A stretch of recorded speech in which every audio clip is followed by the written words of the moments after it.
Hello दोस्तों, मेरा नाम समीर सैफी और आज का हमारा टॉपिक है एलयूटी। एलयूटी होता क्या है?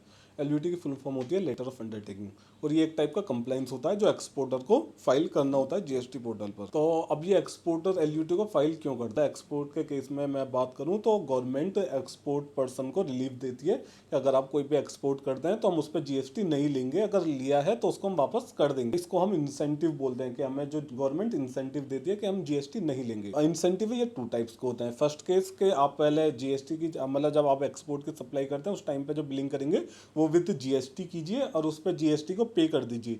ये जीएसटी आपका कैश लेजर के थ्रू भी एडजस्ट हो सकता है और आपको जो बैलेंस बता है वो कैश में पे करना ही पड़ेगा।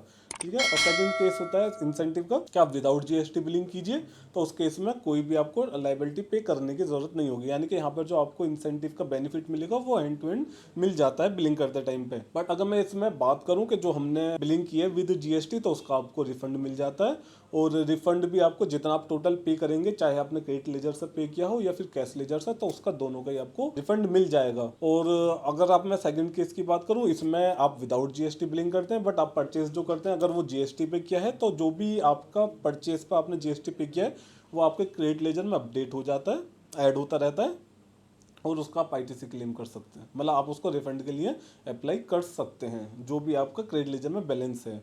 ठीक है। तो दोनों ही केस में हो जाता है। अब मैं इसमें बात करूं तो बेटर कौन सा है, तो इसमें सेकंड ऑप्शन ज़्यादा बेस्ट है और सेकंड ऑप्शन के लिए ही हम एलयूटी अप्लाई करते हैं। यानी कि हम विदाउट जीएसटी बिलिंग करने के लिए ही एलयूटी अप्लाई करते हैं।